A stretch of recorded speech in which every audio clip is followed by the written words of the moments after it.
তো এটাই হচ্ছে বলিঘর। এই দেখো বলি দেওয়ার জন্য এখানে পাঠা নিয়ে এসে রাখা রয়েছে। তো আজ মঙ্গলবার মারাত্মক লেভেলের ভিড় রয়েছে মন্দিরে। এই হচ্ছে মূল প্রবেশদ্বার ক্যানেলে, কিন্তু এটা কি হালে। নমস্কার বন্ধুরা, আজ চলেছি দেবী সতীর 51 শক্তিপীঠের অন্যতম পীঠ কালীঘাটে, যেখানে দেবী সতীর পায়ের আঙুল পড়েছিল। প্রথমবারের জন্য যাচ্ছি আমি, নিজে দর্শন করব, তোমাদেরকে দর্শন করাবো। এই মুহূর্তে আছি দমদম জংশন রেলওয়ে স্টেশনে। এখান থেকে আমাকে যেতে হবে মেট্রো মারফত যতীন দাস পার্ক মেট্রো স্টেশনে, যে মেট্রো স্টেশনের পাশে রয়েছে কালীঘাট। তো বেরিয়ে এলাম কালীঘাট মেট্রো স্টেশন থেকে। এই হচ্ছে মেট্রো স্টেশনের বাইরেটা। অ্যাকচুয়ালি প্রথমে ঠিক করেছিলাম যতীন দাস পার্কে নামবো, বাট টিকিট কাট থেকে জানতে পারলাম কালীঘাট নামে একটা মেট্রো স্টেশন রয়েছে, যেটা আমার আগে মোটেও জানা ছিল না। আসলে যতীন দাস পার্ক এবং কালীঘাট মেট্রো স্টেশন তার ঠিক মাঝ বরাবরই রয়েছে কালীঘাট মন্দিরে যাওয়ার স্কাই ওয়াক। এই যে সামনেই চলে এসেছি প্রায়। Jatin Das park metro station থেকেও এখানে একদমই কাছে পড়বে। এই হচ্ছে স্কাই ওয়াক। এই স্কাই ওয়াক দিয়ে উপরে উঠে যেতে হবে। তো দেখো পুরোপুরি হবে একদম এসকেলেটারের সুবিধা রয়েছে স্কাই ওয়াকের উপরে ওঠার জন্য। এখান থেকে এখন উপরে উঠে যাব। এই হচ্ছে কালীঘাটের স্কাই ওয়াক। এখান থেকে আমাকে যেতে হবে বাঁদিকে, লেখায় রয়েছে কালী মন্দিরের সিম্বল দিয়ে। এই হচ্ছে স্কাই ওয়াক কালীঘাটের মন্দিরে পৌঁছানোর জন্য। এই বছরখানেক আগেই এই স্কাই ওয়াকটিকে উদ্বোধন করা হয়েছিল। মেট্রো থেকে বেরোনোর পরপরই নিচের ভিড় এড়িয়ে একেবারে খুব সহজে সুশৃঙ্খলভাবে কালীঘাট মন্দিরে পৌঁছে যাওয়ার জন্য এই স্কাই ওয়াকের জুড়ি মেলা সত্যি ভার। দেখো এখানে একটা সুন্দর ঝাড়বাতির মতন করে অংশ করা রয়েছে, বেশ দারুণ লাগছে। যাই হোক, এখান থেকে বেশ খানিকটা সামনের দিকে এগিয়ে যেতে হবে, তবেই কিন্তু আমরা কালীঘাট মন্দিরটিকে পাবো। এই দেখো স্কাই ওয়াকের মাঝে মাঝে এখানে কালী মন্দিরের সাইন দেওয়াই রয়েছে, একেবারে সোজা সামনের দিকে এগিয়ে যেতে হবে। বেশ খানিকটা মনে হচ্ছে, আর জায়গাটাও বেশ পরিষ্কার পরিচ্ছন্ন। পিছনে দেখলাম পরিষ্কার করা হচ্ছে এই স্কাই ওয়াককে। আজ হচ্ছে 7ই এপ্রিল 2026, রয়েছে মঙ্গলবার, যার জন্য কিন্তু দক্ষিণেশ্বর কালীঘাট এই সমস্ত মন্দিরগুলিতে যথেষ্ট ভিড় হয়ে থাকে। তো আজ কিন্তু তার কিছু নমুনা এখানে দেখতে পাচ্ছি কালীঘাটে। আর এই দেখো এই জায়গাটিকে দেখো কত সুন্দর করে বানানো হয়েছে, অনেকে সেলফি তুলছে এখান থেকে।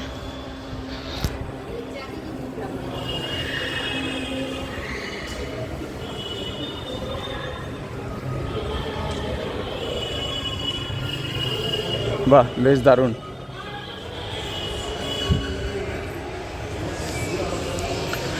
এই যে একেবারে প্রায় শেষ প্রান্তে চলে এসেছি এই স্কাই ওয়াকের।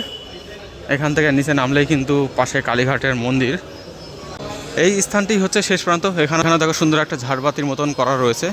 আর এখান থেকে চলমান সিঁড়ি অথবা নর্মাল সিঁড়ি দিয়ে নিচে নেমে যেতে হবে। চলো এসকেলেটার দিয়েই নামা যাক।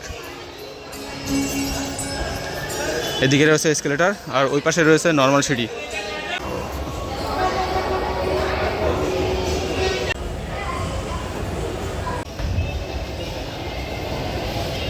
চলো, এসে গেছে কালী মন্দির।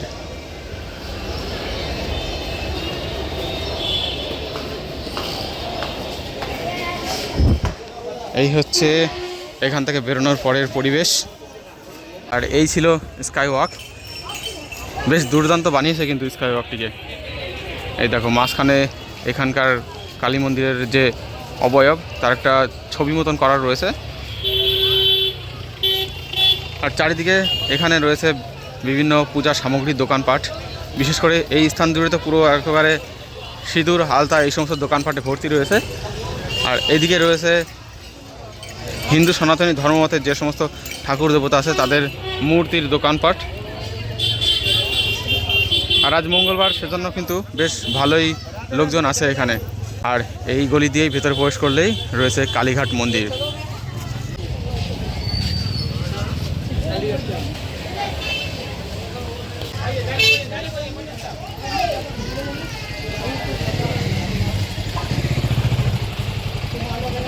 দেখো বিদেশ থেকে আসা লোকও এখানে এসেছে। এই গলি দিয়ে ভিতরের দিকে যেতে হবে।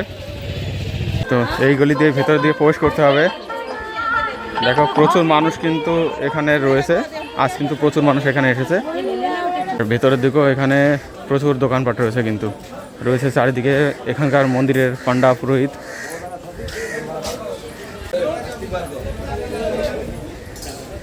আর এখানকার আশপাশে বাড়িঘরগুলো দেখো, বিশেষ করে লাল বিল্ডিংগুলো বেশ দারুণ, একটু অন্যরকম ফিলিংস, পুরাতন পুরাতন। এই যে এই গলি দিয়ে ভেতরে প্রবেশ করতে হচ্ছে, এখনও যেতে হবে। এবার এখানকার হিস্ট্রি সম্পর্কিত কিছু তথ্য, কালীঘাটের কীভাবে সৃষ্টি হলো সেই সমস্ত কিছু তথ্য তোমাদেরকে জানিয়ে দিই। কালীঘাট প্রধানত দক্ষযজ্ঞের পরেই সৃষ্টি।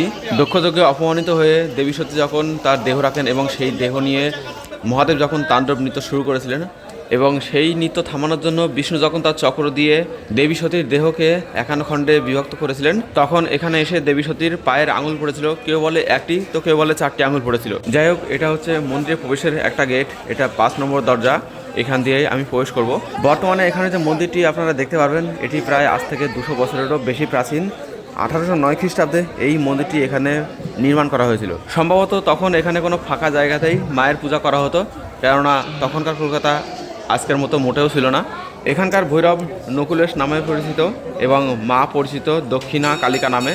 তবে বিশেষ বিশেষ সময়ে, বিশেষ করে বিপত্তারিণী ব্রত চলাকালীন মা এখানে দেবী রতন্তিকা এবং ফলহারিণী কালী নামে পূজিত হন। যাই হোক, চলে এসেছি মন্দির চত্বরের ভেতরে। আর এখানে প্রবেশ করতে গিয়ে একটা সমস্যার সম্মুখীন হতেই হলো, তা হলো জুতো চপ্পল রাখার কোনো বিশেষ সুবিধা নেই।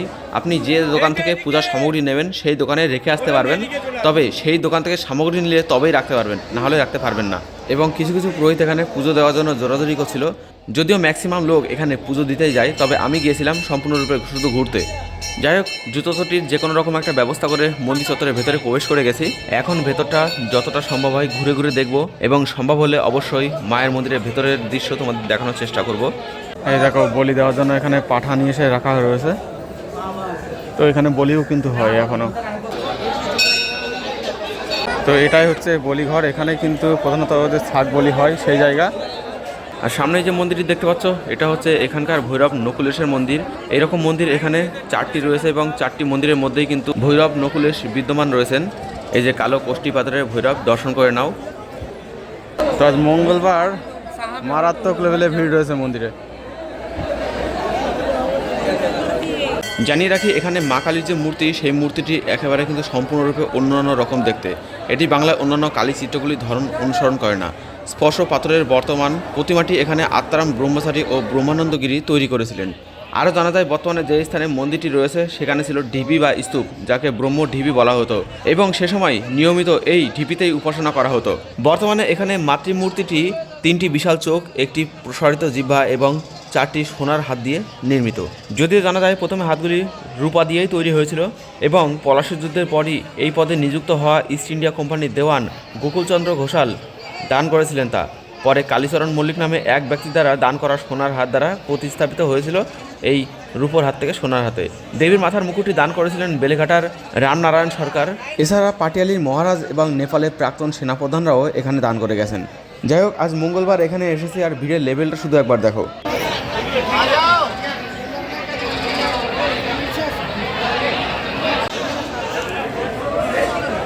তো আমার সামনে দেখতে পাচ্ছ এখানে একজন পুরোহিত মশাই, এখানে যারা পুজো দিতে এসেছে তাদের মধ্যে একজনকে, একটা টিমকে কনভিন্স করে নিল পুজো করার জন্য। এখানে প্রধানত যারা আসে তারা ম্যাক্সিমাম সব পুজো দিতেই আসে। ওইখানে শুধুমাত্র হয়তো আমি একাই ছিলাম যে পুজো দিতে যাইনি, শুধুমাত্র ঘুরতে গেছিলাম।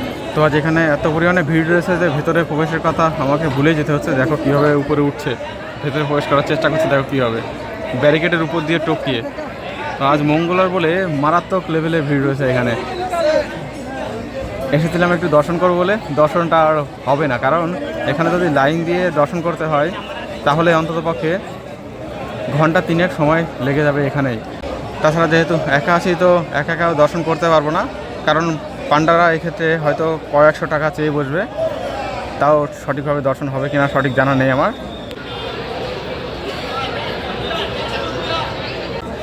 তো কালীঘাট মন্দিরের ভেতরের দৃশ্য আমি কালেক্ট করে সেটা এই ভিডিওর সাথে অ্যাড করে দেওয়ার চেষ্টা করব। তো এই হচ্ছে কালীঘাট মন্দিরের ভেতরের দিকের দৃশ্য।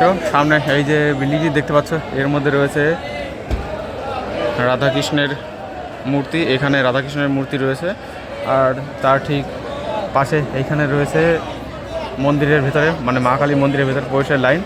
আর যে চূড়ার অংশটি দেখতে পাচ্ছ, এই চূড়ার নিচে যে মন্দিরটি রয়েছে এটি কিন্তু কালীঘাটের মূল মা কালী মন্দির, তার চূড়া।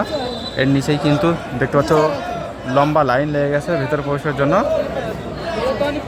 এখানে প্রচুর ফুল পাওয়া যাচ্ছে, ফুল মালা এই সমস্ত পাওয়া যাচ্ছে, জবার মালা 20 টাকা, তারপরে আরও বিভিন্ন টাইপের মালা, পদ্ম ফুল এই সমস্ত পাওয়া যাচ্ছে পূজার জন্য।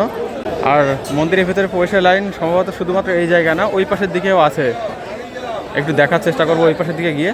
তার আগে দেখো এখানে রয়েছে মহাদেবের 2টি মন্দির, বেশ সুন্দর এবং বড় আকারের মন্দির।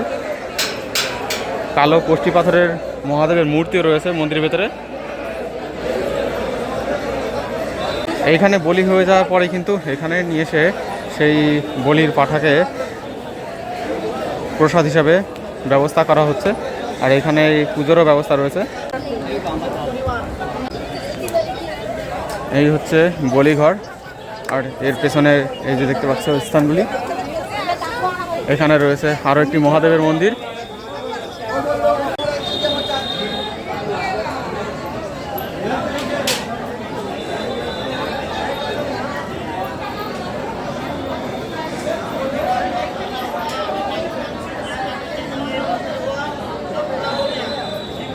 এই যে এখানে 2টি লাইনে জায়গা রয়েছে, এই পাশেরটা হলো সাধারণ লাইন, আর এই সোজাসুজি একটা লাইন রয়েছে, এটা বোধহয় যারা পুরোহিতকে বা পান্ডাদেরকে টাকা দিয়ে পুজো করাচ্ছে তাদের জন্য, তাদের দর্শনের জন্য।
তো ভেতরে যতটা দর্শন করা ছিল এবং যা যা দেখা ছিল সেগুলো দেখা হয়ে গেছে, তবে মায়ের মুখ দর্শন করতে পারিনি, তার কারণ এখন মন্দিরের ভেতরে রয়েছে প্রচুর ভিড়, প্রচুর লম্বা লাইন।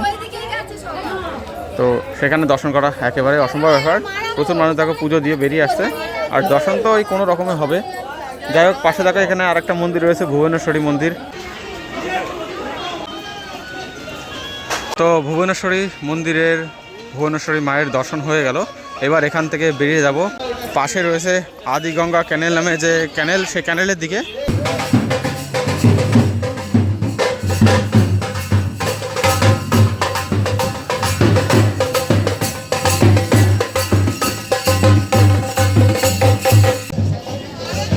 এখানেও প্রচুর পূজা সামগ্রীর দোকান রয়েছে।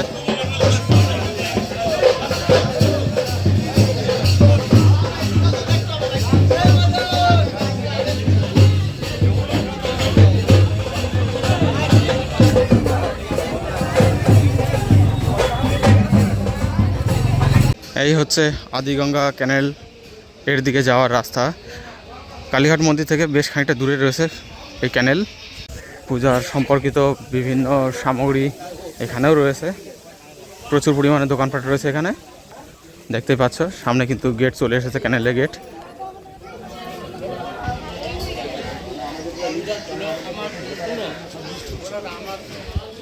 এই হচ্ছে মূল প্রবেশদ্বার ক্যানেলে।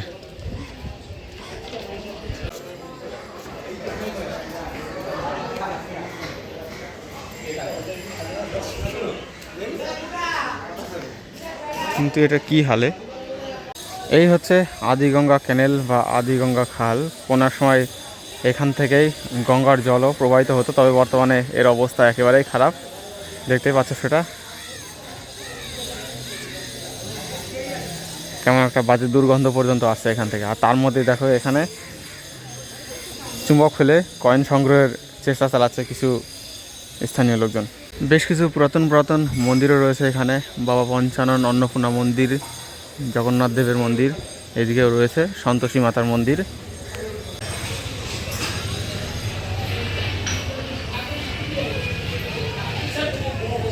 আর এই হচ্ছে এখানকার দৃশ্যাবলী, বাকি দৃশ্যাবলী।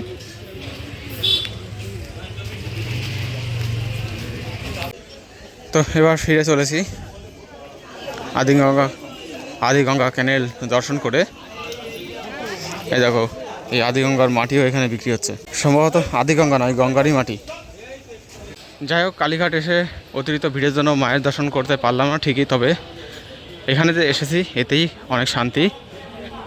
পরবর্তীতে কোনো একদিন সুযোগ পেলে অবশ্যই একেবারে মন্দিরের ভেতরে প্রবেশ করার চেষ্টা চালাবো। আজ আপাতত এই পর্যন্তই। ধন্যবাদ সবাইকে এই পর্যন্ত ভিডিও দেখার জন্য।